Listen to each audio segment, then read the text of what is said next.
தயவு. பதிவு 3 அணுவும் ஆணி பொன்னம்பலமும். என்ன மதிய அழகா?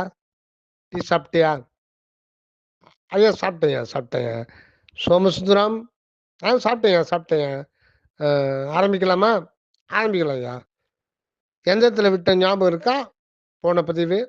அதாங்க ஐயா, இந்த அணுக்கு கடைநிலையில அந்த இடம் தான் பூத ஆகாசம் சொன்னீங்க.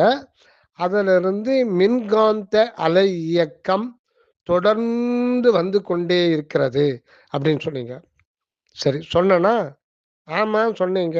அது எப்படி வருது? அது எப்படி வருதுன்னு எனக்கு என்ன தெரியும்? அப்ப எனக்கு மட்டும் எப்படி தெரியும்? உங்களுக்கும் தெரியாதா? எனக்கும் தெரியாது. சரவணானந்தா சாமி தான் சொல்றார். என்ன சொல்றாரு? இது விஞ்ஞானிகளும் சொல்லல. அதாவது அந்த இயக்கம் அது ஒரு அலை. அந்த மேக்னெட்டிக் வீச்சு எங்கிருந்து வருதுன்னா,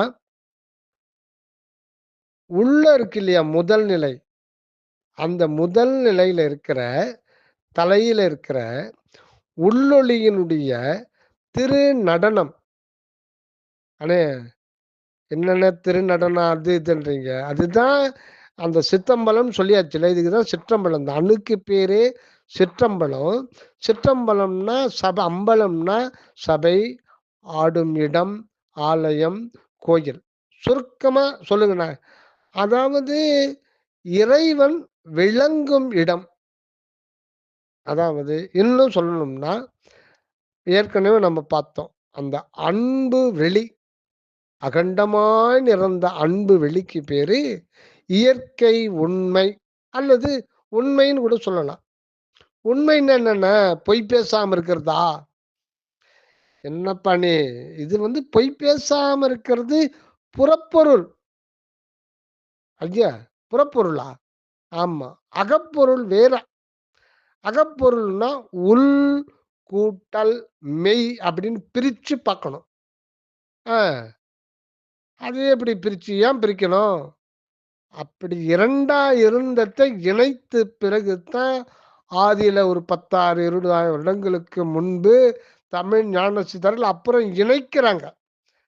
2 சொற்களை இணைத்து அப்புறம் தான் உண்மைன்ற வார்த்தையை கொண்டு வர்றாங்க. அப்படிங்களா? நான் உண்மைன்னா, உண்மை பேசுதல்னா, பொய் பேசாதிருத்தல் அப்படின்னு அர்த்தம் பண்ணிக்கிட்டு இருக்கேனே. தப்பு. தப்பு தப்பா நம்ம அர்த்தம் பண்ணிக்கிறோம். உண்மை பேசுதல், உண்மை உரைத்தல் அப்படின்றது தான் இந்த அணு. இந்த அணு உண்மை உரைக்கிறது. உரைத்தல். அதுதான் வள்ளல் பெருமான் பாடுறார். நன்னாளும் கடந்தே ஒளிர் ஞான சபபதியே பொன்னாரும் சபையாய் அருட்பூரண புண்ணியனே என்னால் ஆவதொன்றும் உனக்கில்லை எனினும் எந்தாய் உன்னால் வாழுகின்றேன் எனக்கு உண்மை உரைத்தருளே எனக்கு உண்மை உரைத்தருளே. உண்மை என்றது உன் அப்படின்னு பிரியும். 3 சுழியம். உ, இன். உன் உன்னாலும் உள்ளுன்னாலும் உண். மெய் அப்படின்னா அது மெய்ப்பொருளை குறிக்குது. அந்த உன் மெய்யா இருக்கிறது அந்த இந்த அணுவினுடைய முதல் நிலையில. அதுதான் அகண்டாகாச நிறைவா பரிபூரணமா இந்த இடத்துல உணர்வு ஒளி, உணர்வு ஒளியாக, அருள் ஒளியாக, அன்பு ஒளியாக, உள்ளொளியாக, அருட்ஜோதியாக, மெய் ஒளியாக இருக்கிறது தான் அந்த முதல் நிலையில. அங்குதான் ஆண்டவர் எப்படி தன்னுடைய உண்மைய விளங்கச் செய்கின்ற பொழுது அதுதான் இயற்கை விளக்கம். உண்மையும் விளக்கமும் சேர்ந்துதான் அங்க உள்ளொளியா இருந்து அந்த உண்மையானது விளங்க செய்யணும்னா அந்த தனிப்பெரும் கருணை அப்படின்ற ஒரு நிலை தான் அந்த உள்ளொளியினுடைய நிலை. அந்த உண்மை, அதாவது உள்ளிருக்கின்ற மெய்ப்பொருள், அத இன்னொரு விதமாகவும் பிரிக்கணும். பிரிக்கணும். அப்படிதான் தெரியும்.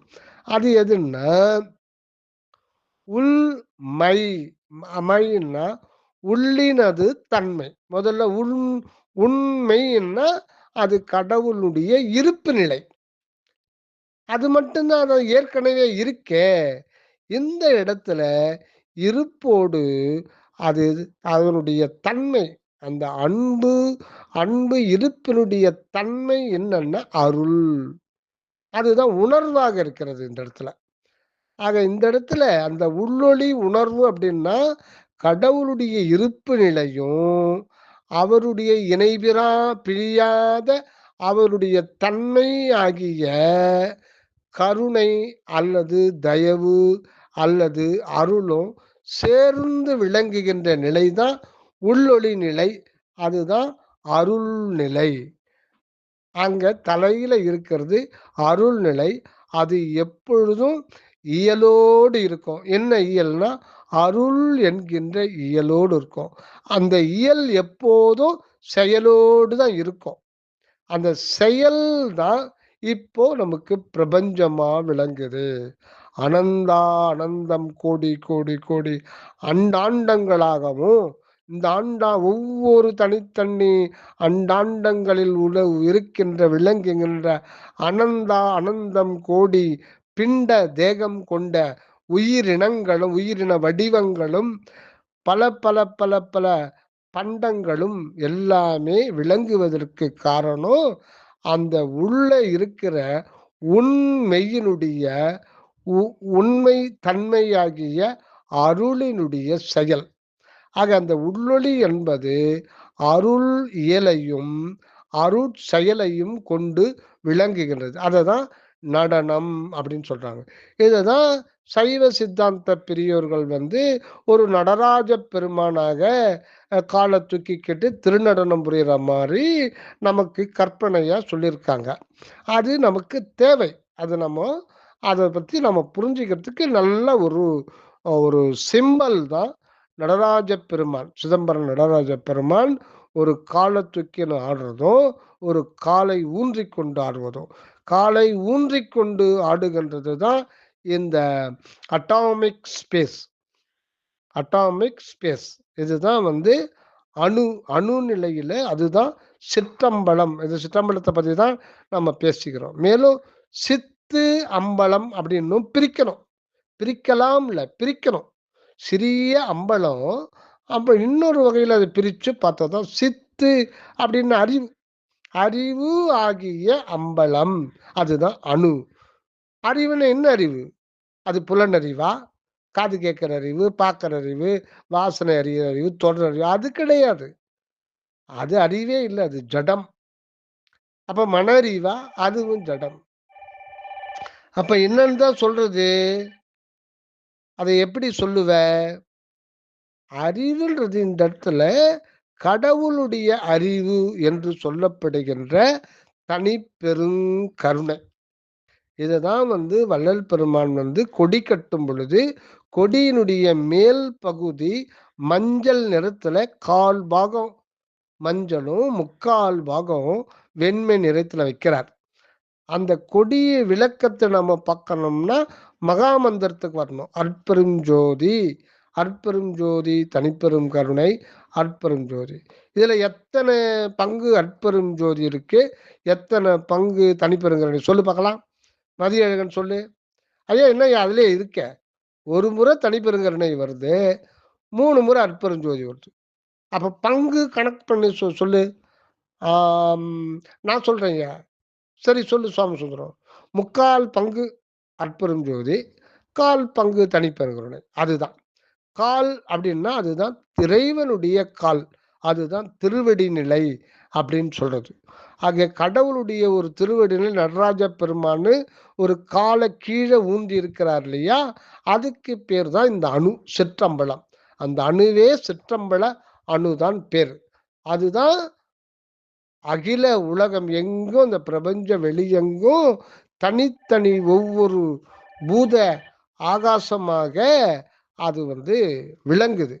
விண் அணுவாக அது விளங்கி கொண்டிருக்கிறது. இப்ப புரியுதா? புரியுது. ஆக ஒவ்வொரு விண் அணுவுமே சிற்றம்பலம். அது 3 பகுதிகளை கொண்டதை நாம ஏற்கனவே பார்த்தோம். அப்போ உள்ளிருக்கிற உள்ளொளியினுடைய தனிப்பெரும் கருணை உணர்வை தான் அது செய்ய தான் நடனம் அப்படின்னு சொல்றது. அதனுடைய ஐந்தொழில் நடனம். அதுதான் நடராஜ பெருமான்.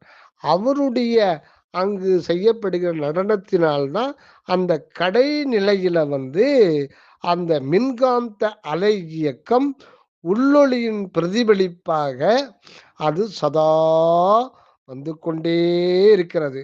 ஆக அந்த மின்காந்த அலை இயக்கம்ன்றது எங்கிருந்தோ வரல. அந்த அணுவினுடைய தலைப்பகுதியாகிய உள்ளொளி நிலையிலிருந்து அவருடைய திருநடனச் செயலினாலே அந்த கடைநிலையில அது சதா மின்காந்த அலை இயக்கமா இருக்கு. அது எப்படி அந்த அணு 3 பாகம் கொண்டு அது எப்பவுமே இயற்கையாகவே இருக்கு. இதைத்தான் சைவ சித்தாந்தம் பாசச்சூழல் அப்படின்னு சொல்றது.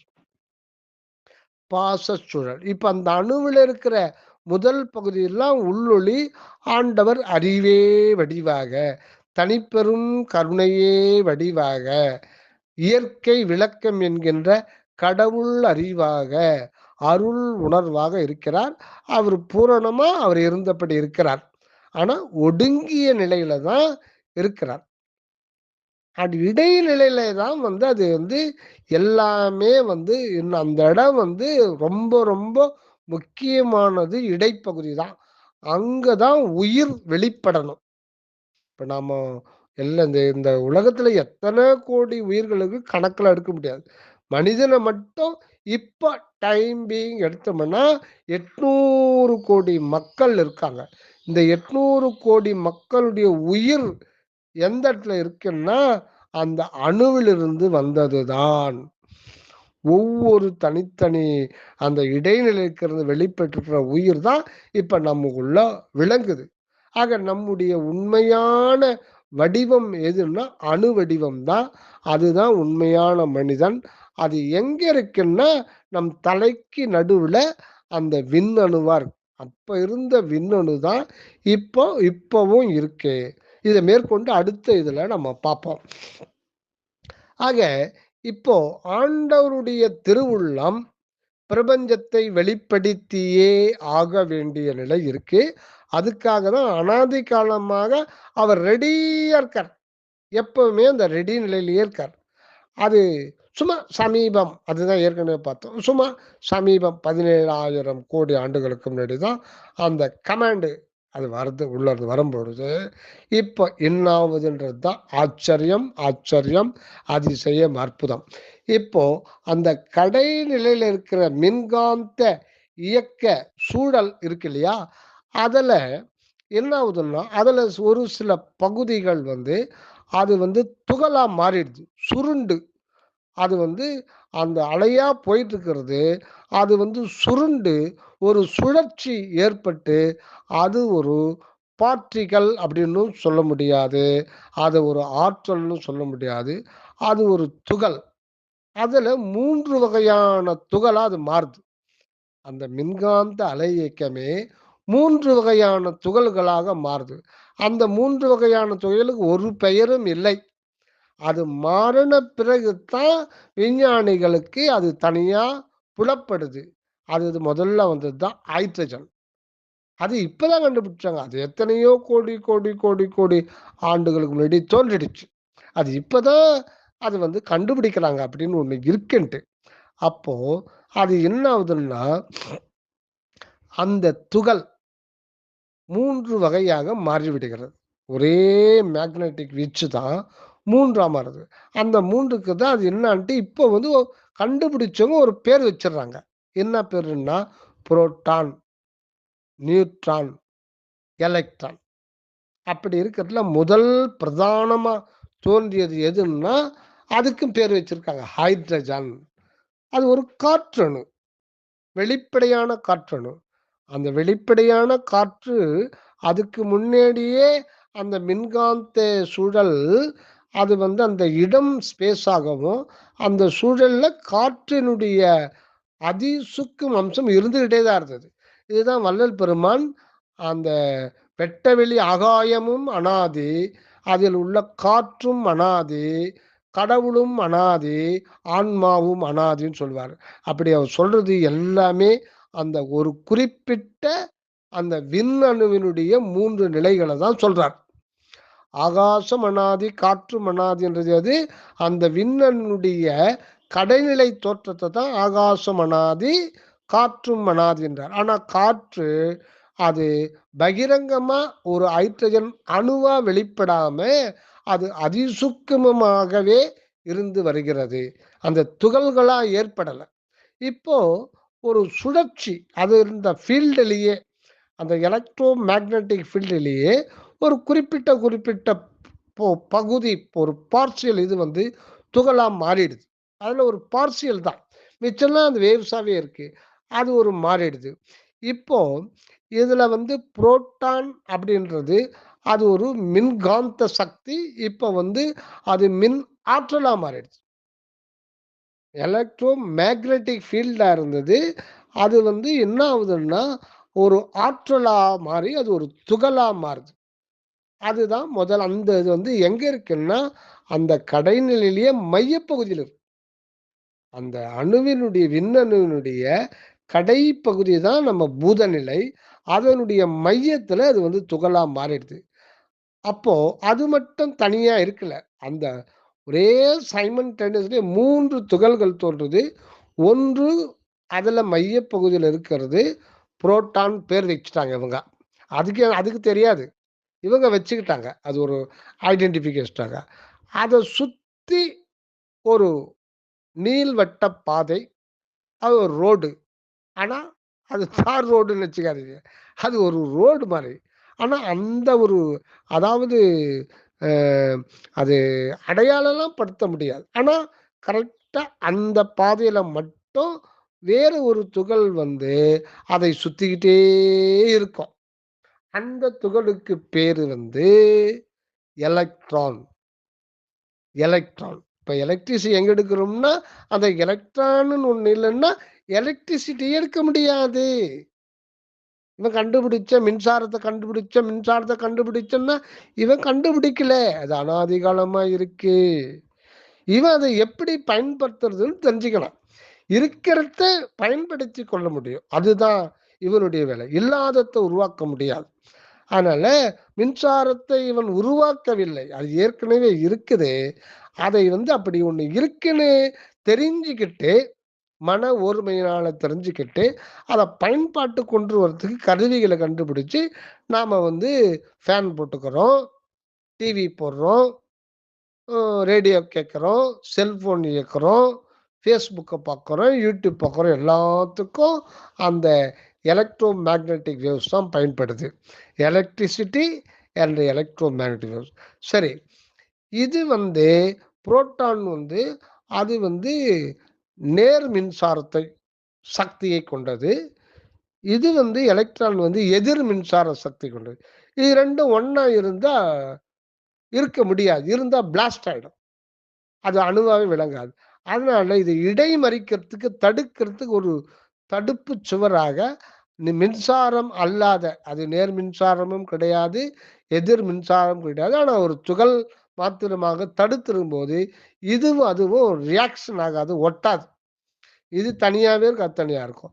ஆனா புரோட்டான் ஒரே இடத்துல சுத்திக்கிட்டு இருக்கும். அதுவும் சுத்திக்கிட்டு தான் இருக்கும். ஆனா ஒரே இடத்துல சுத்துறதுல அதுக்கே அது தெரியாது. அது சுத்தறதுனால தான் எலக்ட்ரான் சுத்திட்டு வருது. அப்போ அந்த எலக்ட்ரான் வந்து துகளானது 1 வினாடிக்கு 2200 கிலோமீட்டர். ஒரு பெர் செகண்ட் 2200 கிலோமீட்டர் வேகத்துல சுத்துதுன்னு சொல்லி விஞ்ஞானிகள் கண்டுபிடிச்சிருக்காங்க. ஆனா, கண்டுபிடிச்சவன் எப்பிட்றா சுத்துது? அதுக்கு அந்த ஆற்றல் எப்பிடிடா வருது? அது தானா வருது. இயற்கையா வருது. அதான். அப்போ இதெல்லாம் பார்க்கும் பொழுது தான் வள்ளலார் இதெல்லாம் வெளிப்படுத்தி தான் நினைந்து நினைந்து உணர்ந்து உணர்ந்து நெகிழ்ந்து நெகிழ்ந்து அப்படின்றார். அப்போ இந்த பாட்டுக்கு நமக்கு பெரிய பூஸ்டரா இருப்பது இந்த விஞ்ஞானிகள் கண்டுபிடிச்சு நமக்கு சொன்ன இந்த ரகசியம். இது பிரபஞ்சத்தினுடைய ரகசியம் தான். இவ்வளோ ஆற்றல்கள் ஒரு அணுவில இவ்வளவு இருக்கு. அப்ப கடுகளவு அணுவில எத்தனை லட்சம் கோடி அணுக்களுக்குன்னா, அப்ப ஒவ்வொன்னுத்துக்குள்ள அற்பெரும் ஜோதி அந்த ஆண்டவருடைய உண்மை பரிபூர்ணமாக இருக்குதுன்னா, இதை எப்படி நாம மயக்கம்தான் வரும். உண்மையில பார்த்தா நம்ம கோமா ஸ்டேஜுக்கு போயிடணும். இந்த தகவலை கேட்ட உடனே நமக்கு தலைய சுத்தி கோமா ஸ்டேஜ்ல போனா, நம்ம வள்ளலார் மாரி மாறிடலாம்.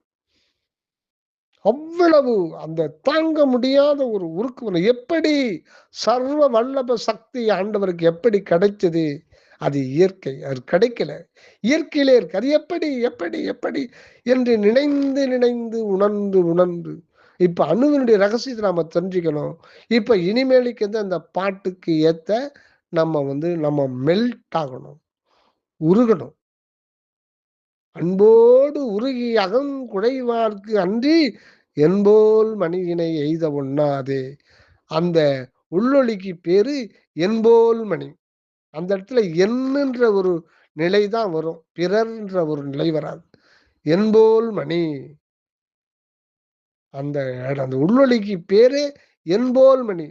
அது என்னை போல மணின்னு யாரும் எழுத முடியும் கிடையாது. அந்த உள்ளொளிக்கு பேரு அந்த இடத்துல அது தான் மட்டும் தான் இருக்கும். அது இண்டிவிஜுவல் செல்ஃப். அது தவிர வேற எதுவுமே இல்ல. அதனால இந்த உள்ளொளிக்கு பேரே என்போல் மணி என்கின்ற அன்பு ஒளி. அதனால அன்போடு உருகி அகம் குழைவார்க்கு அன்றி என்போல் மணியினை எய்த ஒண்ணாதே அப்படின்றார் திருமூல நாயனார். அதனால்தான் அழுதால் உன்னை பெறலாமே. யாரு? மணிவாசக பெருமான். அழுதால்னா வீம்புக்கு அழுகிறதா? அழுதால்னா கண்ணுல தண்ணி வருது இல்ல, உருகுதல். உள்ளுருகும் கலந்த அன்பாகி, அதாவது கசிந்து உள்ளுருகும் அப்படின்றார். அந்த கசிந்து உள்ளுருகின்ற நலம்தான் இல்லாத சிறியேற்கு நல்கின்றார். கலந்த அன்பாகி கசிந்து உள் உருகும் அந்த ஆன்ம நிலையில, அறிவு நிலையில நம்ம மனம் கடந்த நிலையில உள்ளுருகணும். அதனாலதான் வள்ளல் பெருமான் நினைந்து நினைந்து ஒரு ஸ்டெப்போ அந்த இடத்துல மனம் கொஞ்சம் சம்பந்தப்பட்டிருக்கும் திரும்ப திரும்ப. அடுத்தபடியா உணர்ந்து உணர்ந்துன்னும் போது அது ஆன்ம நிலையில அங்க மனம் சம்பந்தப்படாது. சொல் வாக்கு மனம் அங்க சம்பந்தப்படாது. சிந்தனை எல்லாம் கிடையாது. ஏன்னா அதனாலதான் உணர்ந்து 2வது ஸ்டெப். நெகிழ்ந்து நெகிழ்ந்துன்னா அது 3வது ஸ்டெப்பு. அந்த உள்ளொளி நிலையிலேயே நம்ம இருத்தி விடுதல். அந்த உருக்க நிலை, எல்லையற்ற உருக்க நிலை என்றது அந்த தனிப்பெரும் கருணை, அந்த உணர்வை தான் அந்த உருக்கம் அப்படின்னு சொல்றது. அந்த மாதிரி ஒரு நிலை. இதைத்தான் இந்த பாடல். இந்த பாடல் பிரகாரம் நம்ம செஞ்சாலே மரணமில்லா பெருவாழ் வாழலாம். ஆனா நம்முடைய நிலை அப்படியா இருக்கு? சொல்லுங்க. மதியழகன் அப்படியா இருக்கு? கோயிலுக்கு போயிருக்கியா நீ? போயிருக்க சாமி. என்ன அப்படி கேட்டீங்க? கோயிலுக்கு போய் எப்பாவது கண்ணு தள்ளி விட்டுருக்கியா? விட்டுருக்கேன். ஒரு சொட்டு 2 சொட்டு வரும். எதுக்கு விட்ட? பையனுக்கு கல்யாணம் ஆகல சாமி. அதுக்காக கடவுள் அதான். எனக்கு பையனுக்கு கல்யாணம் ஆகல, வீடு கட்டணும். இதுக்கு தான் பிசினஸ் போய் கோயிலுக்கு போய் கண்ல தண்ணி விடுறேன். இறைவா அவருடைய பெருமை, புகழை அவர் தான் எல்லாத்தையும் ஆட்டி வைக்கிறார்ன்னு அந்த ஆட்டத்தை கண்டு நம்ம உருகி இருக்கோமா? குடங்குடமா தண்ணி விடுறோமே, உலக அநித்திய உலக பிழப்புக்கு ஆண்டவர் நினைச்சு ஒரு சொட்டு கண்ணு தண்ணி விடுறோமா? கண்ணினில் நீர் பெருகி கால் வழிந்து ஓடிடேன்றாரே. நம்ம படிக்கிறோம். ஆனா சொல்றோம், பேசுறோம், இன்னொருத்தருக்கு சொல்றோம். அடியனோட சேர்த்து தான். ஒண்ணு இல்லையே. மனம் கல்லு மாரி இருக்கே. என்ன பண்றது? அதுதான். அந்த அணுவினுடைய ஒவ்வொரு அணுவிலையும் ஆண்டவருடைய ஆட்டம். அதனாலதான் ஆங்கிலத்துல கூட ஆட்டம்ன்ற பேர் வந்துச்சு இயற்கையிலேயே. சரி, அந்த ஆட்டத்துல 3 துகள்கள் புரோட்டான். அதுல பாருங்க பரம், பரம் அப்படின்ற ஒரு நிலை. பரசிவமே, பரம்ன்ற வார்த்தையில வந்துருச்சு பாருங்க. அன்பெனும் பிடியுள் அகப்படு மலையே, அந்த பாடல் வரியில கடைசி வரி வந்து அன்புருவாம் பரசிவமே. அந்த பரம்பொருள், மெய்ப்பொருள் பரம். அந்த பரம் வந்துச்சா, பரம் தான் பரோட்டான் வந்துச்சு. அது என்ன பேர்ல வச்சாலுமே, அங்க வந்து யாரு என்ன பேர்ல வச்சாலுமே அவங்க மனதுல புகுந்து அந்த புரோட்டான்றது தான் மிக முக்கியமானதா அந்த பூத அணுக்கள் மையத்தில் இருக்குது. அவன் பேர் வச்சவன் உள்ள புகுந்து அந்த பரம் என்ற ஓசை வருகின்றபடி அதை ஆண்டவர் இருக்கின்றார். அதனால யார் என்ன நினைச்சாலும் யார் என்ன சொன்னாலும் கூட அது எல்லாம் இறைவனுடைய அந்த உள்ளொளி கண்காணிப்பில் தான் இருக்கு. ஒருத்தன் தப்பு செஞ்சாலும் சரி, நல்லது செஞ்சாலும் சரி, ஏதோ ஒரு காரணத்துக்காக தான் ஆண்டவர் அப்படியெல்லாம் திசை திருப்பி மனிதனை ஆட்டி வைக்கிறார். அந்த ஒரு நிலை. இப்போ இப்ப நம்ம பார்த்தோம். இந்த புரோட்டான், நியூட்ரான், எலக்ட்ரான். இதுல புரோட்டான், நியூட்ரான் வந்து உட்கருவா இருக்க, அதை சுத்தி தான் இந்த எலக்ட்ரான் துகள்கள் இதாகுது. இப்ப இதுல என்ன ஒரு பியூட்டின்னா, ஒரு எலக்ட்ரான் துகளையோ அல்லது புரோட்டான் துகளையோ, நியூட்ரான் துகளையோ அது தனித்தனியா என்னன்னு டெஃபனைட் பண்ண முடியுமா? அது வந்து ஒரு பார்ட்டிகளா அல்லது எனர்ஜியா அப்படின்னா சொல்ல முடியாது. அத பத்தி எதுவுமே சொல்ல முடியாது. ஆனா 3ம் ஒண்ணு சேர்ந்தா ஒரு எடை வந்துரும். அதுக்கு பேர் தான் அணு எடை. ஹைட்ரஜன் அணு எடை ரொம்ப கம்மி. அது கூட கூட கூட கூட எண்ணிக்கை கூட கூட அணு எடை கூடிடும். இப்போ மதியழகன் கேட்கிறீங்களா? ஐயா, எனக்கு காத காத உங்க வாய்க்கிட்ட தான் ஐயா வச்சிருக்கேன். சொல்லுங்க ஐயா. சரி, சரி, சரி, சரி. இப்போ தங்கம் இருக்கு. அதுவும் ஒரு அணு தான். இரும்பு இருக்கு. அதுவும் ஒரு அணு தான். நைட்ரஜன் இருக்கு. அது ஒரு காற்றணு. ஆக்ஸிஜன் காற்றணு. எல்லாமே அதே அணு தான். இதுல எந்த ஒரு வித்தியாசம் இருக்கு. ஐயா, ஒரு கேள்வி கேட்கலாமா? யாரு சோமசுந்தரமா? கேளுப்பா. அப்ப எதுக்கு தங்கம்ன்றோம், இரும்பணுன்றோம், பித்தளன்றோம், வெண்கலன்றோம், மெக்னீசியம்ன்றோம், துத்தநாகன்றோம், கால்சியம்ன்றோம், பொட்டாசியம்ன்றோம். எல்லாம் ஒரே அணுன்றீங்க. ஆமாப்பா, எல்லாத்துலயுமே புரோட்டான் தான் இருக்கு, நியூட்ரான் தான் இருக்கு, எலக்ட்ரான் தான் இருக்கு. ஐயா, இப்ப நான் சொல்றது நீங்க புரிஞ்சுக்கிட்டே இல்லைங்களா? அததான் நான் கேட்கிறேன். எல்லாத்துலயுமே புரோட்டான் தான் இருக்கு, எல்லாத்துலயும் நியூட்ரான் தான் இருக்கு, எல்லாத்துலயும் எலக்ட்ரான் தான் இருக்கு. அப்புறம் ஏன் தங்கம் தனியா இருக்கு, இரும்பு தனி வேற வேற இருக்கே? அவசரப்படாதப்பா. அது சொல்ல தான் வந்துடுறேன். இதுல என்னன்னா, அந்த அட்டாமிக் அந்த கடு அவுட்டர் ஸ்பேஸ்ல தான் அந்த பூத சக்தி இருக்கு. அங்கிருந்து தான் அந்த எலக்ட்ரோ மேக்னெட்டிக் ஃபீல்டுன்னு பார்த்தோம். அது எப்பவும் அதுல இருக்கும். ஒரு பூதத்து அணுவுல இருக்கிற இது வந்து அடுத்ததுலயும் கலந்து தான் இருக்கும். கலந்துரும் அது. ஒண்ண ஒண்ணு கலந்துரும். அது கலந்து அகண்ட பிரபஞ்சம் முழுதுமே ஒரு பெரிய சமுத்திரம் மாரி, அது மொத்தமே ஒரு முழு மின்காந்த இயக்கமாக ஒட்டுமொத்தமா இருக்கும். ஆக முழு தனித்தனி விண் அணு இருந்தாலும், ஆனா அந்த கடைநிலையிலிருந்து வெளிப்படுகின்ற அந்த எலக்ட்ரோ மேக்னெட்டிக் ஃபீல்டு ஒவ்வொரு பக்கம் இருக்கிறதுக்கு அழகு அது மொத்தமா அந்த பிரபஞ்சம் முழுதும் சேர்ந்து ஒரு இதுல தான் இருக்கும். ஐயோ! அப்படியா? ஆக இந்த உலகம் முழுக்க அந்த மின்காந்த அலைகள் இருந்துகிட்டு தான் இருக்கு. சரி. இப்ப நம்ம அந்த தங்கம், வெள்ளி, பித்தளை, வெண்கலம் இது மெட்டல் அணு. உப்புக்கள் எடுத்துக்கிட்டோம்னா கால்சியம், மெக்னீசியம், பொட்டாசியம், சோடியம் அது உப்புக்களா வரும். ஆனா உப்புக்கள் வந்து வேற காற்றணுவா சேர்ந்து அது வந்து அம் கால்சியம் கார்பனேட், கால்சியம் குளோரைடு, அம் ஃபெரஸ் ஆக்சைடு, ஃபெரிக் ஆக்சைடு அந்த மாதிரி இருக்கும்.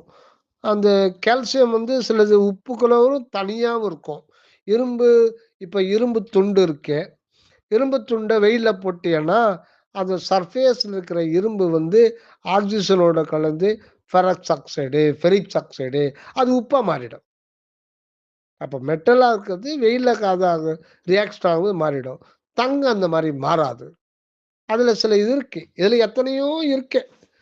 அந்த மாதிரி ஒரு இப்போ பித்தளை வெண்கலம் இதெல்லாம் வந்து அது மாறும், கொஞ்சம் மாறும்.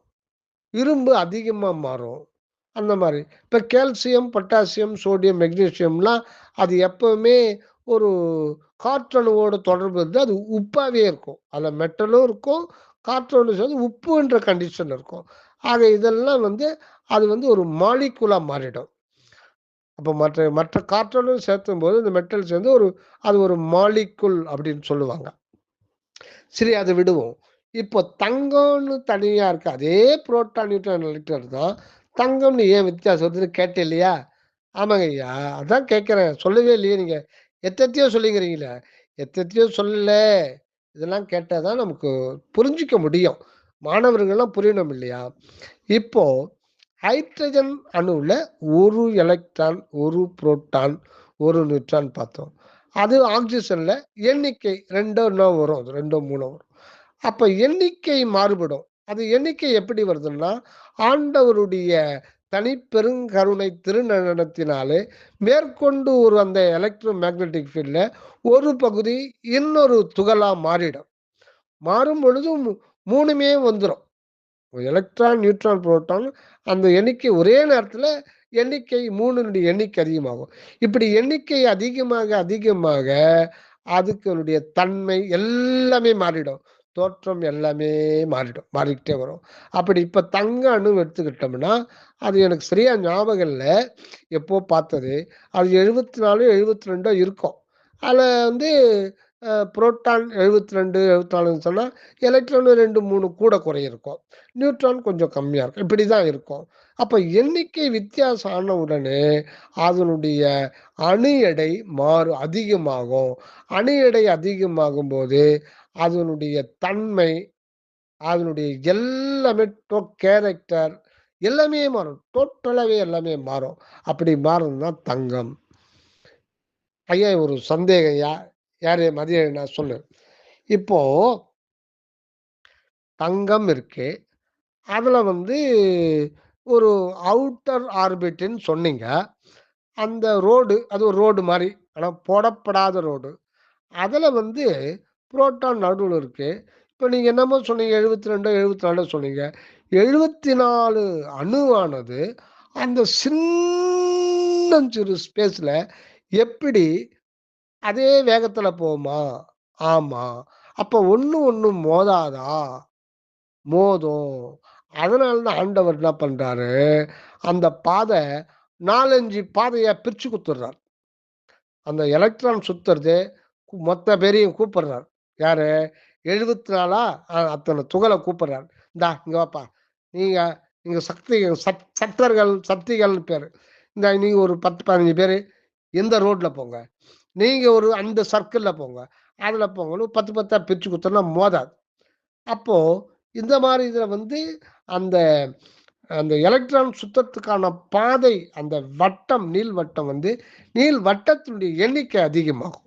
அப்ப எண்ணிக்கை அதிகமாகும் பொழுது, அது வந்து ஃப்ரீயா போகும். ஒண்ண ஒண்ணு மோதாது. அடாடா!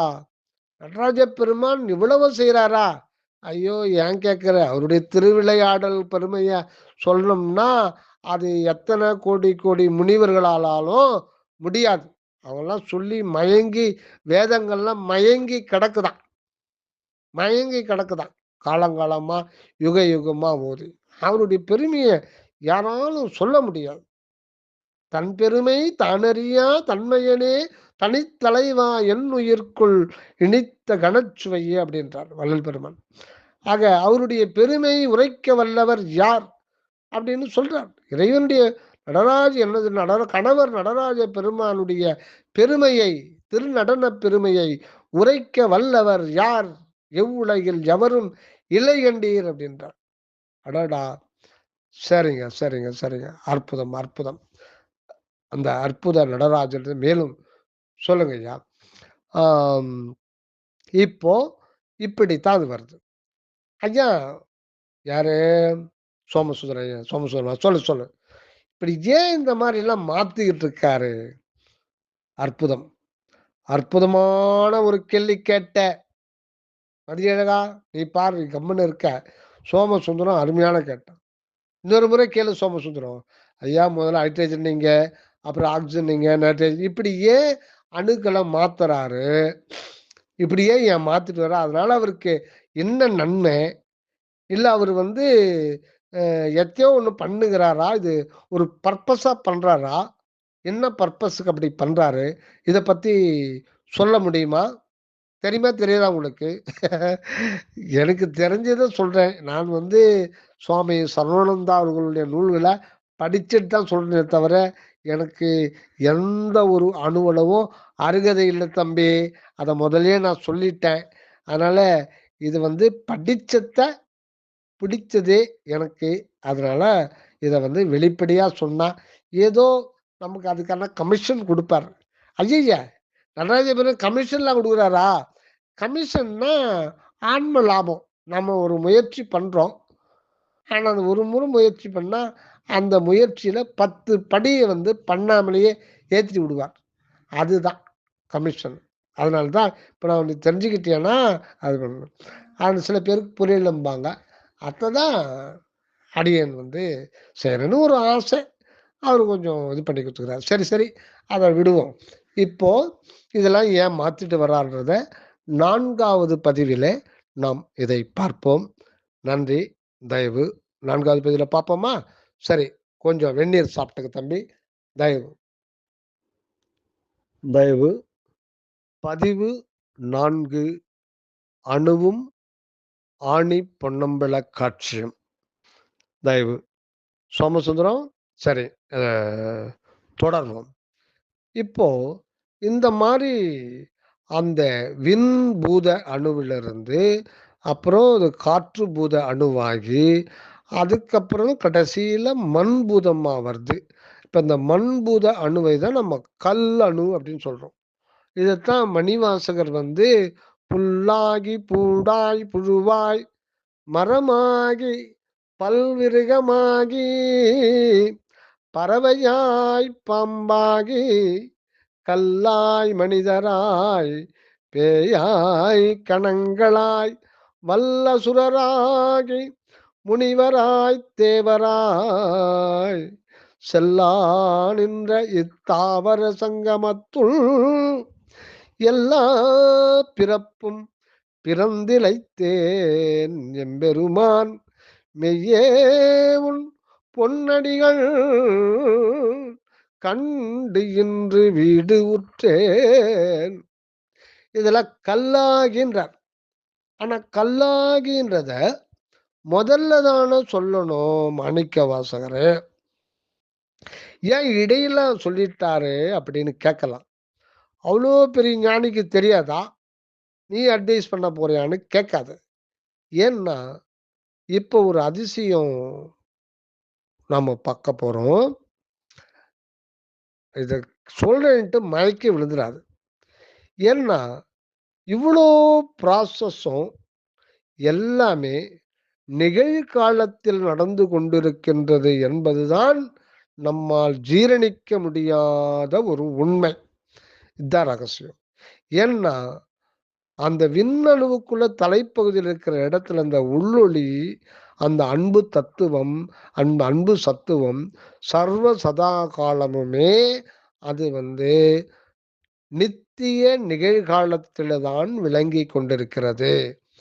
அந்த அருள் நிலையில இறந்த காலமோ, நிகழ்காலமோ, எதிர்காலமோ இல்லை. முக்காலமும் இல்லை. வேணும்னா நிகழ்காலம் அதுவும் இந்த இந்த க்ஷண நேரம் அது மட்டும் நிலையா இருக்கும். அந்த அருள் நிலையில காலம், இடம், தூரம் இந்த தத்துவங்கள்லாம் கிடையாது. இது சர்வானந்தா சாமி சொல்றார்.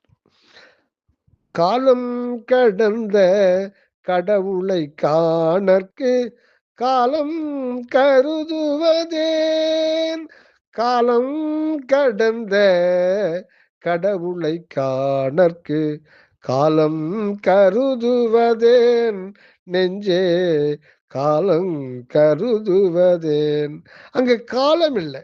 அந்த அருட்பெருவெளியிலே காலம் பொய்யாகிவிடும் அப்படின்றாங்க. அதனால்தான் இதை முதல்ல வைக்கணும் அதை முதல்ல வைக்கணுமான்னு சொல்லிட்டு மணிவாசக பெருமான் அதெல்லாம் நினைக்கக்கூடிய நிலையில இல்லை. அவர் அகநிலையில புரிந்து இருக்கிறதுனால அந்த அந்த அருள் ஆணைப்படி என்ன வருதோ அதை சொல்றார். அவருடைய தற்போதும் போய் என்ன வருது சொல்றாரு. அதனால இதை முதல்ல வைக்கணும். எல்லாமே நிகழ்காலத்தில் நடக்குது. சரி, ஓகேவா? இப்போ கல்லுன்னா நாம் ஏதோ ஒரு பெரிய ஒரு 10 கிலோ கல்லு நினைக்கக்கூடாது. அது ஒரு அணு. அந்த மண் அணு தான். மண் என்றாலும் கல் அணுனாலும் ஒண்ணுதான். ஆதியில சூரியன் உதித்து இந்த அணுக்கள்லாம் வாயு அணுக்கள்லாம் ஒரு ஒரு காலகட்டத்துல திரண்டு அதிலிருந்து இயற்கையாகவே அணு வெடிக்குது. அந்த எலக்ட்ரான் சர்க்யூட் ஒதுக்குறாங்க. அதுதான் அணு வெடிக்கிறது. அது இயற்கையாகவே நடக்கும் பொழுதுதான் அது அனந்தானந்தம் கோடி கோடி அணுக்கள் சேர்ந்து மிகப்பெரிய ஸ்பேஸ் ஃபுல்லா அந்த அணுக்கள் சேர்ந்து தொடர்ந்து வெடிச்சுக்கிட்டே இருக்கு. அது தொடர்ந்து வெடிக்கிறதுனால உள்ள இருக்கிற அந்த புரோட்டான்ல இருக்கிற அந்த எத்தனையோ லட்சம் செல்சியஸ் வெப்பமும் தீயும் அதில் வைக்கப்பட்டிருக்கிறது என்பதுதான் நினைந்து நினைந்து அதுதான் ஆண்டவருடைய அற்புதம். அது அதிலிருந்து வெளிப்படுறது தான் நமக்கு சூரியனா இருக்கு. சூரியன்னா அங்க தொடர்ந்து அணு இயற்கையாகவே பிளக்கப்படுகிறது. அணு எப்படி பிளக்கப்படுகிறதுன்னா அந்த அவுட்டர் ஷெல், அந்த அந்த பாதை, அந்த ரோடை தகர்க்கிறாங்க. அந்த ரோடை தகர்க்கும் போது எலக்ட்ரான் சிதறுகின்ற பொழுது மையத்தில் உள்ள அந்த புரோட்டான் கக்கிடுது. வெப்பத்தையும் தீயையும் கக்குது. அது தொடர் நிகழ்ச்சி அங்கிருந்து தொடர்ந்து நடைபெறதுனால அது சூரியனாக இருக்கிறது. ஆக அணு வெடிப்பானது ஒரு தொடர் நிகழ்ச்சியாக அங்கு நிகழ்ந்து கொண்டே இருக்கிறது. அந்த புரோட்டான் வருப்படுகின்ற தீயும் வெப்பமும் தான் நமக்கு அது ஒரு வெப்ப அலையாக பூமியை வந்தடைந்து நமக்கு உஷ்ணத்தை கொடுத்து உயிர் விளக்கத்தை பண்ணி கொண்டிருக்கிறது. அது இல்லைன்னா உயிர் விளக்கம் இருக்காது. அது பூமியே இருக்காது. சூரியன் அதுலேருந்து பிரிந்து வந்த ஒரு பகுதி தான் எல்லா கோள்களும். அது இறுகி இது மாதிரி கல்லணுவா வர்றதுக்கு எத்தனையோ கோடி யுகங்கள் ஆகியிருக்கிறது என்று மெய்ஞானிகள் சொல்லுகின்றார்கள். ஆக இந்த கல்லணு அந்த ஹைட்ரஜன் அந்த ஒன்றுமே இல்லாத மேக்னெட்டிக் ஃபீல்டாக மட்டும் இருந்தது. அப்புறம் ஹைட்ரஜன் ஆட்டமாயிருது. அதுக்கப்புறம் எவ்வளவோ எத்தனையோ கோடி காலங்களாக ஒவ்வொரு அணுக்களாக மாறி அது மண்ணணு அல்லது கல்லணுவா வர்றதுக்கு பல பல கோடி வருடங்கள் ஆகிவிடுகிறது. சரிங்க. இது இப்போ இந்த நிலைக்கு அப்புறம்தான் இறைவனுடைய திருநடனம் இன்னும் ஆணை வருது. இப்போ அணு எடை ரொம்ப நல்லா திடமா கூடிடுது. கூடிட்ட பிறகு இப்ப என்ன ஆகுதுன்றத கவனமா கேட்கணும். மதியழகா, என்ன தூக்கம் வருதா? இல்லையா, என்ன அப்படி கேட்டீங்க? தூங்குவனோ? தூங்க முடியாது. எங்க வள்ளலாருடைய அந்த சன்மார்க்கத்தை பத்தி சொல்லிக்கிட்டு இருக்கீங்க. அணுவினுடைய ரகசியமும் ஆணி பொன்னம்பல காட்சி இன்னும் சொல்லலை. அது தலைப்பு போட்டுட்டீங்க, அதை பெண்டிங்கில் போட்டீங்க. சொல்கிறேன்ப்பா, சொல்கிறேன். அதை பற்றி அது இதெல்லாம் தெரிஞ்சிக்கினா தான் அந்த பொன்னம்பலத்துடைய பெருமை தெரிய முடியும். எடுத்த உடனே சொன்னால் ஒன்றும் புரியாது. தலையை மட்டும் பொம்மை மாதிரி ஆட்டிட்டு நீ பாட்டுக்கு போயிட்டே இருப்பேன். இந்த மழை பெய்யாத காலத்தில் ஜோன்னு மழை பெஞ்சிச்சுன்னா தலை தொட்டு போயிட்டே இருப்பாங்க. அந்த மாதிரி. அதனால இதெல்லாம் சொன்னாதான் நம்ம அடுத்தபடி எந்த சந்தேகமும் ஆன்மீகத்தில் வரக்கூடாது. எந்த ஏட்டியும் தொட வேண்டியதில்லை. எந்த குருமார்களையும் நாட வேண்டியதில்லை. யாரையும் போய் தேடி தீட்சையை வாங்க வேண்டியதில்லை. குண்டலினியை ஏற்ற வேண்டியதில்லை, இறக்க வேண்டியதில்லை, சுவாசத்தை மடக்கி பிடிக்க வேண்டியதில்லை, என்ன ஓட்டத்தை கவனிக்க வேண்டியதில்லை, கண்மணியில கருத்து வச்சு தவம் பண்றேன்னு வீண் போக வேண்டியதில்லை, கும்பகம் பண்ண வேண்டியதில்லை. இது எல்லாமே புற நெறிகள். இந்த புற நெறிகள்னால ஒரு பயனும் கிடையாது. அதனால நேரடியா நம்ம சிற்றம்பலத்தை அணுவை கண்ட வேண்டியதுதான். ஓரணு காண்குவர் தயவு கண்ணினர் தேரார் பூதக் காட்சியில் ஏலோர். இது வந்து சர்வானந்த சாமி சொல்றார். ஓர் அணு காண்குவர் தயவு கண்ணினர் தேரார் பூதக் காட்சியில் ஏலோர். இந்த குறளை நல்லா ஞாபகம் வச்சுங்க. இதுக்கு திங்க் பண்ண அந்த உள்ளொளி நமக்கு வந்து மேற்கொண்டு மேற்கொண்டு அதை பற்றி விளக்க சொல்லும்.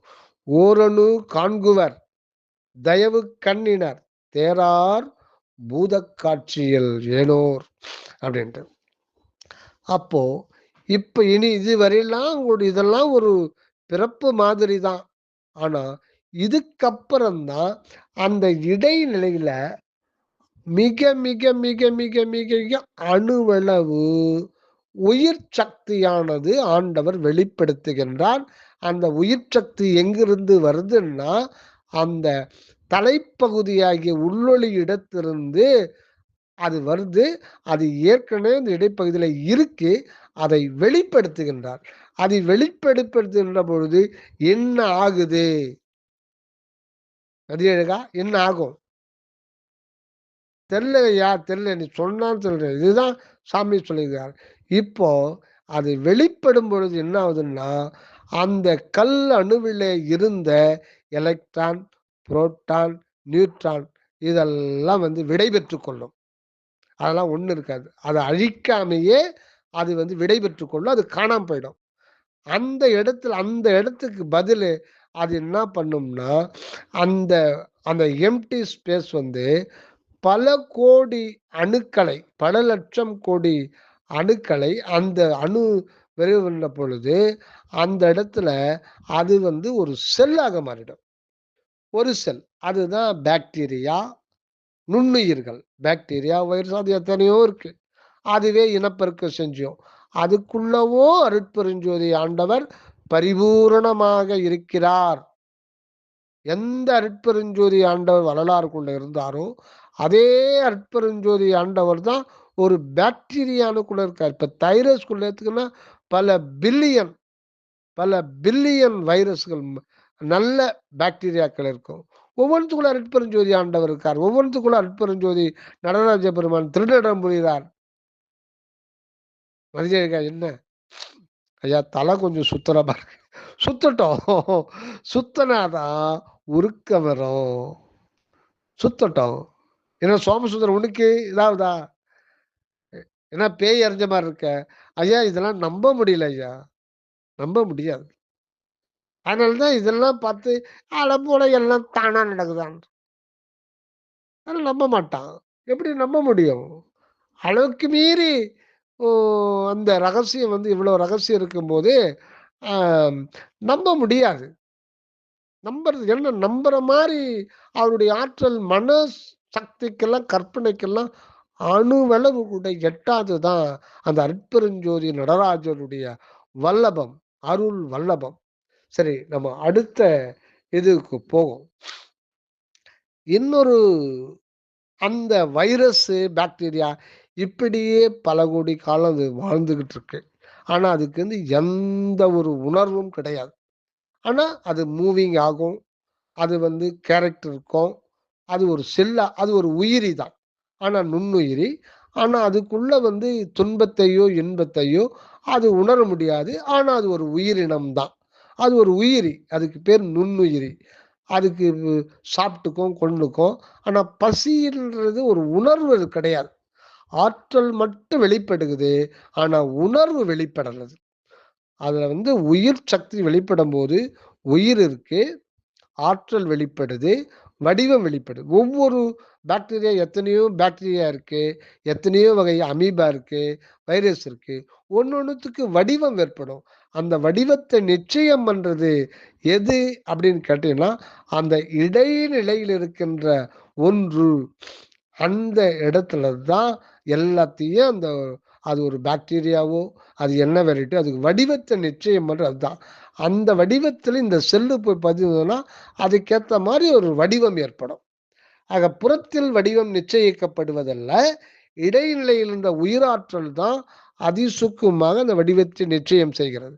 ஆனா நீங்க ஹைட்ரஜனோ, இதுவோ, தங்க அணுவோ, இல்ல இரும்பு அணுவோ அதுக்கெல்லாம் ஒரே வடிவம். அது மைக்ரோஸ்கோப்ல பார்த்தா ஒரு உருட்சியா தெரியும். அவ்வளவுதான். ஆனா, உயிரணும்னு வந்துடுச்சான்னா, அந்த உயிர் சக்தி வெளிப்பட்டுச்சான்னா, ஒவ்வொரு ஜீவனுக்கும் தனித்தனி வடிவம். அந்த உயிரினம்னு வரும்போது, அந்த பூத சக்தியிலிருந்து அந்த புரோட்டான், எலக்ட்ரான், நியூட்ரான் துகள்கள் அது மாயமா மறைஞ்சு போயி, அதுக்கு பதிலு மற்ற அணுக்களை மாலிக்யூல் ஆக்கி செல்களா கன்வெர்ட் பண்ணிக்கும். அது உயிர் சக்தி வெளிப்படும் பொழுது தான், வெளியில இருக்கிற அந்த ஈர்க்கப்படுகின்ற அந்த அணுக்கள் ஒன்று கூடி செல்களாக மாறிவிடும். அப்போ அதுவும் லிவிங் செல்ஸா மாறிடும்.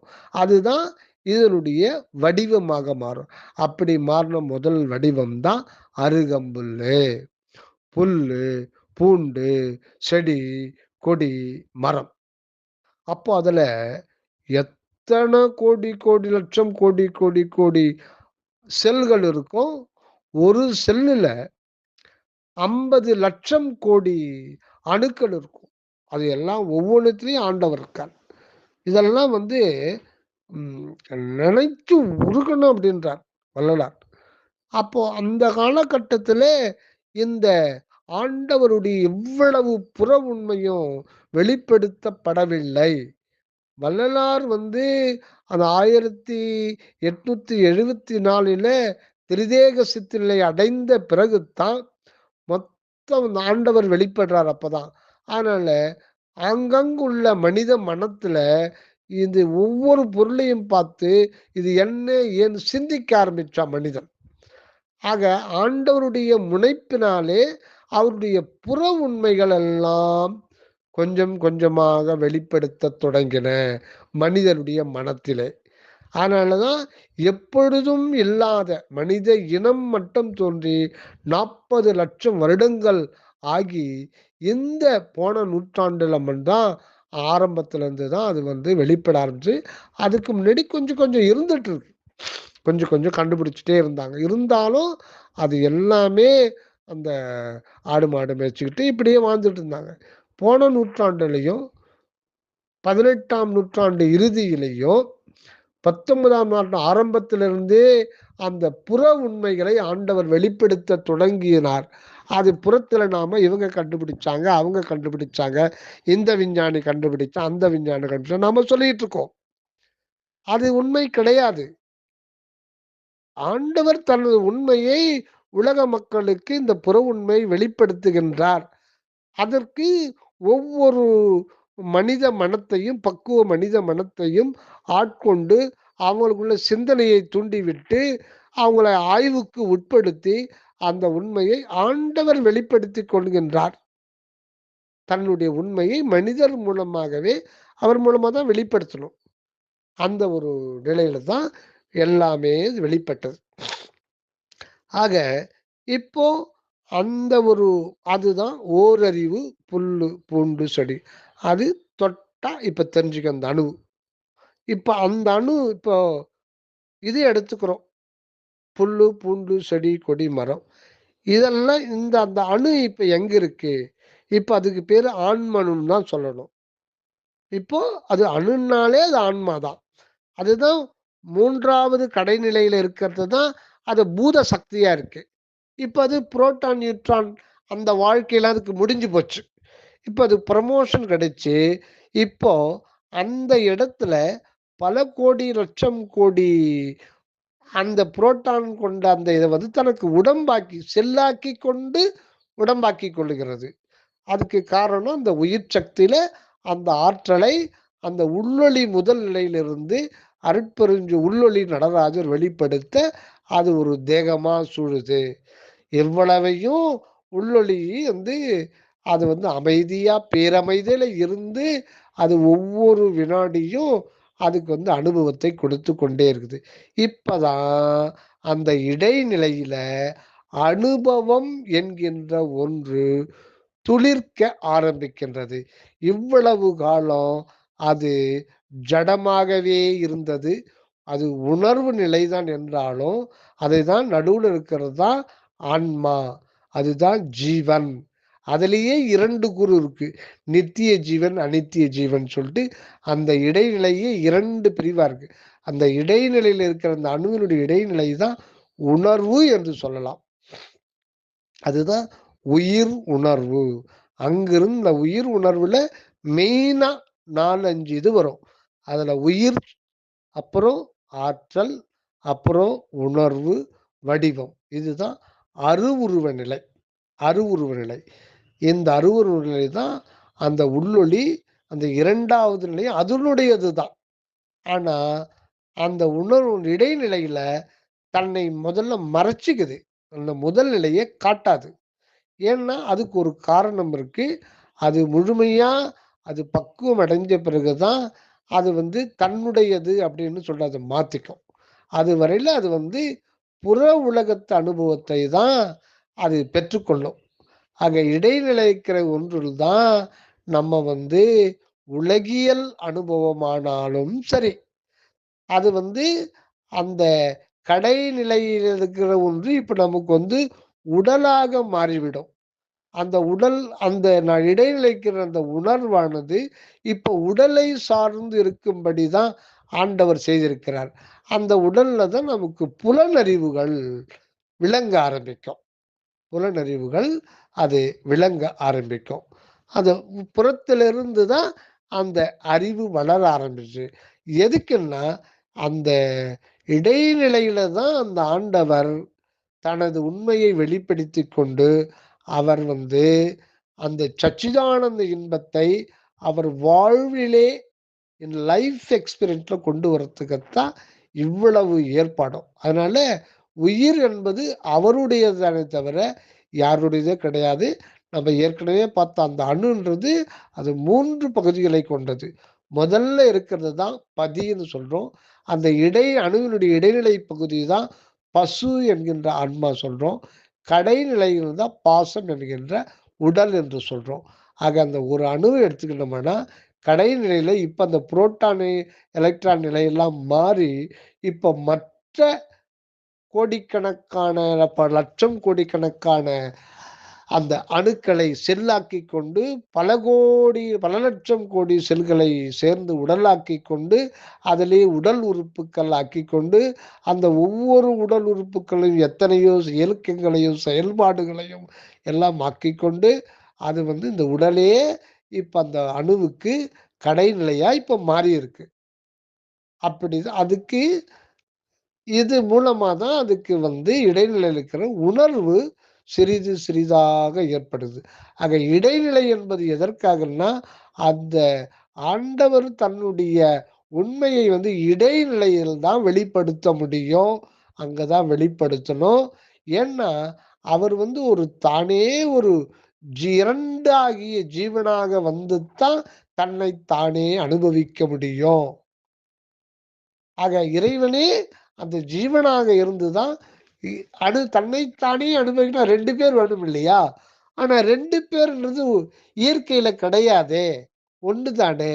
ஆக இறைவனே வே தானே இன்னொன்றாக அதான் ஜீவான்மாக வந்துதான் இறைவனில இருந்துதான் அந்த ஆனந்தத்தை அவர் கொடுக்க தானே ஜீவான்மாவாக இருந்து அனுபவிக்க தொடங்குகிறது. அது முறைப்படி புறத்திலிருந்து தான் அந்த அனுபவம் ஏற்படுது. அப்படி ஏற்பட்ட அனுபவம் அந்த உயிர்க்கு தொட்டா தெரிஞ்சுக்கிறது. இதுதான் நம்ம தொட்டாசிலிங்களை பார்க்கிறோம்.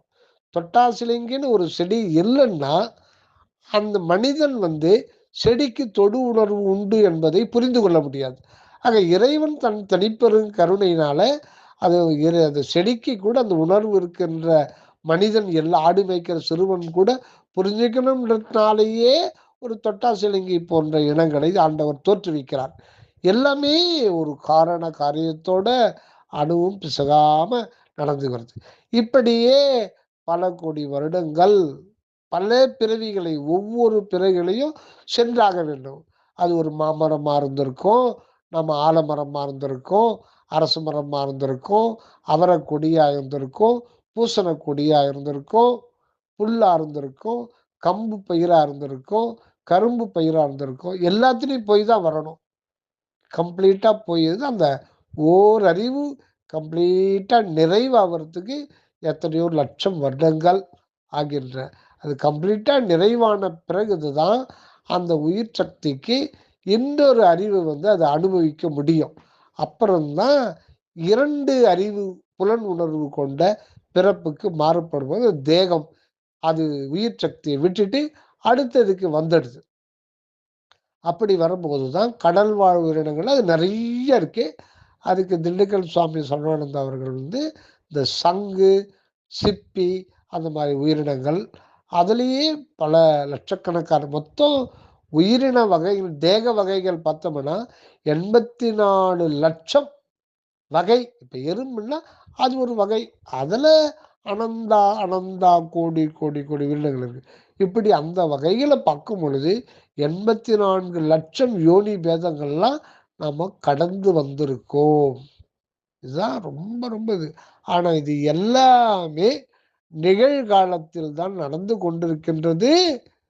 நம்மால் நம்ப முடியாது முடியாது முடியவே முடியாது. என்ன நீ என்ன பைத்தியக்காரனான்னு கேட்பேன். கேட்குறியா? மனசுல என்னையா சோமசுந்தரம்? இது நான் சொல்லல. சரவணன் சாமி சொல்றார். நம்புறியா? இல்ல மனசுக்குள்ள என்ன என்னடா இவன் பைத்தியக்காரன் என்னமோ பேசுறான்னு நினைக்கிறியா? ஐயா இல்லையா, இல்ல இல்ல இல்ல இல்ல. இது அக உண்மை அப்படி இருக்கு. அது புறத்துல மனம் அதை ஏற்காது, ஏற்க முடியாது. அந்த பக்குவம் மனத்திற்கு கிடையாது. அகத்தில் மட்டும்தான் அதனுடைய உண்மை உணரப்படும் அனுபவபூர்வமாக அப்படின்னு சொல்றது சுவாமி சரவணானந்தா அவர்கள். அவருக்கு இப்பொழுதே நன்றியை தெரிவித்துக் கொள்ளுவோம். இன்னும் முடிக்கல, இருந்தாலும் இடையில இடையில அந்த பெருமானாருக்கு நன்றியை தெரிவித்துக் கொள்ளுவோம். சரிங்க. இவ்வளவு உண்மையும் மனித மனத்தில் வெளிப்படுத்தி கொண்டிருப்பவர் நமது திரு அருட்பிரகாச வள்ளலார். சரிங்க.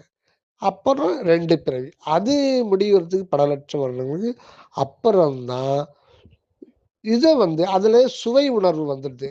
3வது பிற இதில் 3 அறிவு வாசனை அறிகின்ற அறிவு கொடுத்து அது கூடும்போது தான் அந்த அணுவுக்கு இந்த எறும்பு, கொசு, வண்டு, தும்பி அதில் எத்தனையோ இருக்கு வகை இருக்கு.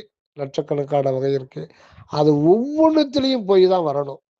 ஒவ்வொன்றுத்திலையுமே கண்டிப்பா போய் தான் அது முற்றான பிறகுதான் நான்கறிவுன்றது பார்க்கறது. மீன், பல்லி, பாம்பு, ஓணான் இந்த மாதிரி அது நிறைய இருக்கு. அந்த நான்கறிவு அதுக்கு வருது. நான்கறிவுல வரும்போது தான் அதனுடைய உணர்வுகள் அதிகமாகுது. இன்ப துன்பமும் அதிகமாகும். அந்த அறிவு நிலைகள் கூட கூட கூடத்தான் இன்ப துன்பங்கள் உங்களுக்கு உணர்வுகள் அதனுடைய இது அதிகமாகும். அதிகமாயிட்டே இருக்கும். இப்ப எறும்பு இதெல்லாம் அது மரணிக்க காலுப்பட்டு இறந்துடுது தெரியாமன்னா அதனுடைய துன்பாவஸ்தை அதனுடைய துன்பாவஸ்தை அதுக்கு கொஞ்சம் கம்மியாக தான் இருக்கும். துன்பப்படும். ஆனால் கொஞ்சம் திட்டமாக தான் இருக்கும். திட்டமாக தான் கடவுள் கொடுப்பார். ஆனால் ஒரு கோழி 4 அறிவுடையது. அதை அறுக்கும்போது அது அளவு கடந்த துன்பத்தை அது அனுபவிக்கும். அதே மாதிரி அது அன்பு தன்னுடைய குழந்தை குட்டி இதெல்லாம் அது பார்க்கத்தான் நம்ம பார்த்துருக்கோம். அது எவ்வளவு அது நம்ம பாதுகாக்குது. பறவை இனங்கள்லாம் தன் குஞ்சுகளுக்கு எப்படி ஊட்டுது. அது இது எதுக்குன்னா இது எல்லாமே அன்பினுடைய விளக்கம் தான். அன்பு விளங்க ஆரம்பிக்குது. இப்படி தான் அந்த பௌதிக உடல்ல வரும்பொழுது தான் அந்த பாசமே உடலாகியிருந்து இந்த புறநிலையில கூட அந்த அன்பு தத்துவம் அனுபவ ரீதியாக அது உயிர் உணர்வுல விளக்கமடைகின்றது. அதுக்காக தான் அனைத்து ஏற்பாடும். ஏன்னா அகண்ட வெளியில அவர் இருப்பு மாத்திரமாய்த்தான் இருக்கிறார். அந்த அப்படி இருந்து எந்த பிரயோஜனம் இல்லை. இப்பத்தான் அந்த ஒரு கோழி பாருங்க, அது சும்மா இருக்கும்போது சூன்னா ஓடும். ஆனா அதுவே முட்டை போட்டு குஞ்சு பறிச்சு நீங்க அதை பிடிக்க பண்ணீங்கன்னா கொத்த வரும். ஏன்? பெரிய கழுகே வந்தாலும் அது கொத்த ஆரம்பிச்சிடும். பெரிய நாயே வந்தாலும் என்னடா இவ்வளோ பெருசுன்னு பார்த்தாது. அந்த அன்பு தன்னுடைய குட்டிகளை பாதுகாக்கிறதுக்காக அதனால முடியலன்னாலும் அது இறுதி மூச்சு வரை போராடி தன் குழந்தையை தான் காப்பாற்ற பார்க்கும். இது எல்லாமே அன்பினுடைய அந்த உள்ளொளியிலிருந்து வெளிப்படுகின்ற அந்த அன்பு தத்துவம் தான் அதனுடைய மனம், உயிர், பொறிபுலன்கள்லாம் விளங்கி விரிந்து வெளிப்படுது. இப்பதான் ஆண்டவர் அந்த உயிர் வாழ்வின் மூலம் தனது அன்பை ப்ராசஸ் கொண்டு வர்றார். ஆக இந்த நிலையில தான் அந்த அன்பு வெளிப்பட்டு கடைசியில நான்கறிவு ஜீவனுக்கே கொஞ்சோண்டு ஐந்தறிவும் விளங்கும். அதுக்கு வெளிப்படையா காது இல்லைன்னாலும் இப்போ கோழிக்கு சூன்னா கேட்கும். பறவைங்க ஒரு சின்ன பட்டாசு வச்சுக்கலாம் பறந்து போயிடும். அப்போ அதுக்கு காது இல்லையன்னா அப்படி கிடையாது. அதுக்கு சைடில் இருக்கிற கண்ணுக்கு பக்கத்துலேயே ஒரு துளை இருக்குதுன்னு விஞ்ஞானிகள் சொல்கிறாங்க. அதனால் அது அப்சர்வ் பண்ணும், அது கேட்டுக்கும். ஆனால் ரொம்பலாம் கேட்காது, சவுண்டாகவே அதுக்கு இது பண்ணிக்கும். அந்த நிலையில் அதுக்கப்புறம் 4 அறிவுன்னு சொல்லலாம். 4 அறிவு, 4 அறிவு அப்படின்னு சொல்லலாம். ஆனால் அது 4 அறிவு தான் கணக்கு. இருந்தாலும் 4 அறிவிலேயே கேட்கின்ற திறன் கொஞ்சம் ஆண்டவர் கொடுத்துடுறார். இப்போ பாம்புலாம் இந்த மகுடி வாசிக்கும் போது அந்த இசையை கேட்டு அது பாட்டுக்கு ஆனந்தமாக ஆடும். இதெல்லாம் அந்த பறவை இனங்கள் பாருங்க, விடைகாலம் எழுந்து ஒன்று கூச்சல் ஆரம்பிச்சுன்னா எல்லாமே ஆரம்பிக்கும். அங்கே அது காது உண்டு, ஆனால் வெளிப்படையாக தெரியாது. ஒரு சிறிய மைன்யூட்டான துளை வழியாக அது ஒரு சவுண்டாக அப்சர்வ் பண்ணும். மைன்யூட் சவுண்டு கூட அப்சர்வ் பண்ணும். அதெல்லாம் உண்டு. அந்த மாதிரி ஒரு உண்டு. அப்போ அதுலேயே 5வது அறிவு சுடர்வாங்க. ஆனால் முழுமையாக பார்க்கறது எதுன்னு பார்த்தீங்கன்னா ஆடு, மாடு, பன்றி, நாய், கழுதை, சிங்கம், புலி, கரடி, யானை, கரடி, ஓணான், பூனை, எலி எல்லாமே எத்தனையோ இருக்கு. மான் இதெல்லாம் வந்துடுது. ஆக இதெல்லாம் 5 அறிவு நிறைவடையத்துக்கு அதுலேயே எத்தனையோ லட்சம் பிறவிகள், எத்தனையோ லட்சம் வருடங்கள் நிறைவான பிறகு தான் மனித பிறவி கிடைக்கிறது. இந்த மனித பிறவியில் தான் மனம் என்கின்ற கருவி நமக்கு ஆண்டவர் கொடுக்கிறார். இதை கடந்து வரத்துக்கு பாருங்க எவ்வளவு காலம் ஆயிடுச்சு, எத்தனை கோடி வருடங்கள் ஆயிடுச்சு. அதுதான் அவை பிராட்டியார் சொன்னாங்க, அரிது அரிது மானிடராய் பிறத்தல் அரிது. அதுவும் இப்ப நம்ம கைகளில் திருவுருட்பா தவழுதுன்னா அது ஆண்டவருடைய தனிப்பெரும் கருணை.